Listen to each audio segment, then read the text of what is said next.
તો હેલો મિત્રો, સ્વાગત છે તમારું મોજીલો શાકભાજીવાળો યુટ્યુબ ચેનલમાં। તો મિત્રો આજે આજનો વિડીયો કંઈક અલગ છે, બરાબર। હવે આપણે આ ચેનલ પર બધા ખેતી વિષયક વિડીયો બનાવીશું, બરાબર। તેને સોલ્વ કરવાની કોશિશ કરીશું। નવી નવી ખેતીની આપણે બધી ટેકનિક્સ, વેરાયટી કઈ રીતે શું કરવું, બરાબર। ખેતીમાં કંઈક શું નવું કરવાથી બેનિફિટ સારો મળે, નફો સારો મળે, બરાબર। તો એટલા માટે આપણે આજથી આવા વિડીયો બનાવીશું, બરાબર। તો ચેનલને સપોર્ટ કરજો। તો મિત્રો, આજનો ટૉપિક છે કે ઓછા ખર્ચે વધુ નફો મળે એવી ખેતી વિશે આપણે વાત કરીશું, બરાબર। જેમાં એકદમ મહત્તમ એટલે કે ઓછામાં ઓછો ખર્ચો થાય એવી ખેતી વિશે આજે આપણે આ વિડીયોમાં વાત કરીશું। તો વિડીયો સૌથી એન્ડ સુધી જોજો, ખૂબ મજા આવશે અને ખૂબ ખેડૂતો માટે ફાયદાકારક છે એવો ટૉપિક લઈને આવીશું, બરાબર। તો વિડીયો લાઈક કરી ચેનલ સબસ્ક્રાઈબ કરી દેજો। તો મિત્રો, મેં કંઈક જો આ ચોપડામાં થોડું લખી રાખ્યું છે, બરાબર। તો હું તે તમને બતાવું। મેં થોડી રિસર્ચ કરી છે કે જો બારે માસ થાય, ઓછું પાણી, ઓછું બીજ, ઓછા ખર્ચે વધુ નફો આપતી ખેતી, બરાબર, જે બારે માસ તમે કરી શકો છો। તો એમાં તો મોસ્ટલી આવે છે શાકભાજી, બરાબર। તો મિત્રો, લીલી શાકભાજી તમને ખબર છે કેટલી માર્કેટમાં કેટલી ડિમાન્ડ હોય છે।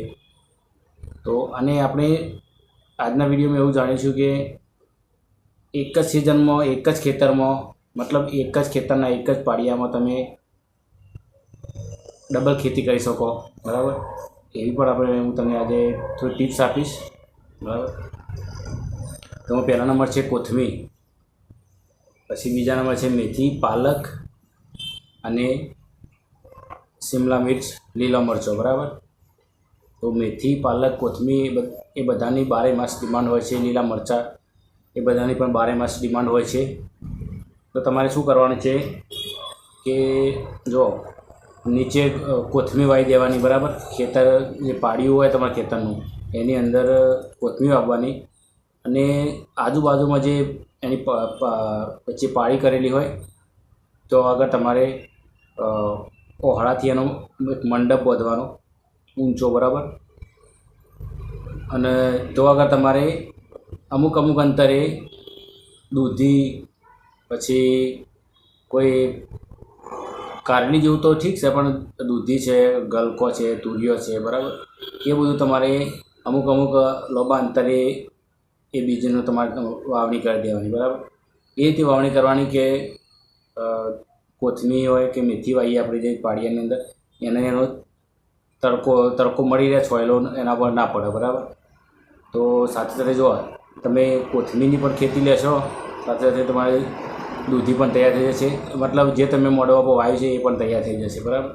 તો આ એક જ ખર્ચામાં ડબલ ફાયદો તમને થશે, બરાબર। તમે આ રીતે કરી શકો છો। અને મિત્રો, જે માત્ર 2 થી 3 મહિનામાં તૈયાર થઈ જશે, બરાબર। અને મેં જે તમને બતાવ્યું કે એક જ સિઝનમાં તમે 2 પાક લઈ શકશો અને ઓછામાં ઓછા ખર્ચે તમને ઓછો ખર્ચ, મતલબ જે ખર્ચો તો જે ઓછો થાય જ, કારણ કે એક જ પાણીની અંદર બંને પાકને પાણી મળી રહે, બરાબર। એક જ ખાતરની અંદર બંને પાકને ખાતર મળી રહે એટલે ખર્ચો 50% કપાઈ જાય, બરાબર। પછી નંબર 2 પર આવે છે અડદ અને મગ। આ 2 વસ્તુ ખાસ કરીને ચોમાસામાં જે વિસ્તારમાં વરસાદ ઓછો પડે છે, બરાબર, તે જગ્યાએ આ ઓછા પાણીમાં પણ આ વસ્તુ સર્વાઈવ કરી શકે માટે તમે અડદ અને મગ, જેમાં એકદમ ઓછો વરસાદ હોય તો પણ આ પાક તમારે તૈયાર થઈ શકે છે। અને અંદર વધારે ખાતર કે વધારે જંતુનાશક દવાઓનો પણ તમારો ઉપયોગ કરવાનો નહીં આવે, બરાબર। નહીં આવતો હોય કારણ કે તમે લોકો કરો જ છો ખેતી, બરાબર। અને 60 થી 90 દિવસમાં આની આવક તૈયાર થઈ જાય છે। અને તમને એ તો ખબર છે કે બજારમાં કઠોળની માંગ ડિમાન્ડ કેટલી રહે છે। તો તમે અડદ અને આ મગ, આ 2 વાવીને પણ તમે સારો એવો ઓછા ખર્ચે સારો એવો નફો, સારું એવું ઉત્પાદન મેળવી શકો છો।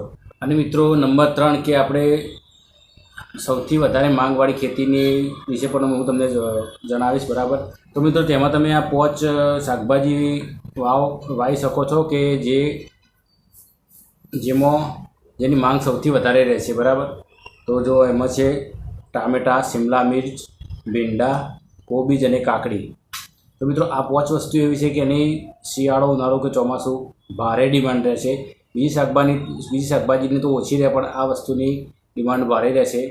કારણ કે જો અત્યારે સલાડ વલાડમાં કોબીજ, કાકડી, બરાબર, મંચુરિયન હોય, કોબીજનો ઉપયોગ જેટલી રેસીપી બનાવવા, જેટલી વસ્તુ બનાવવા થતું હોય એ બધી જગ્યાએ આનો ડિમાન્ડ હોય, બરાબર. શિમલા મિર્ચની પણ ડિમાન્ડ હોય છે, બરાબર. અને મોટી મોટી હોટલોમાં કે ઢાબા ઉપર કોઈ બી હોટલમાં તમે જાઓ તો ભીંડાની સબ્જી જોવા મળશે, તો એની પણ વધારે માંગ હોય છે. અને ટામેટાં, મરચાં, કોથમીર, આ તો કોઈ બી શાકભાજીની અંદર તમને જોવા મળશે, બરાબર. તો મિત્રો આ રીતે તમે ખેતી કરીને ઓછા ખર્ચે સારો નફો મેળવી શકો છો, બરાબર. અને ખેતી એવા પાકની કરો કે જે સિઝનેબલ હોય અને રિઝનેબલ પણ હોય. તમને ખર્ચો ઓછો પડતો હોય અને એમાં એનો ભાવની તમે રિસર્ચ કરો કે દર સાલ કઈ ખેતીની સારો એવો ભાવ મળી રહેશે, બરાબર. તો તમે એ વાવવાની કોશિશ કરો, બરાબર. તો આજનો વિડીયો તમને કેવો લાગ્યો?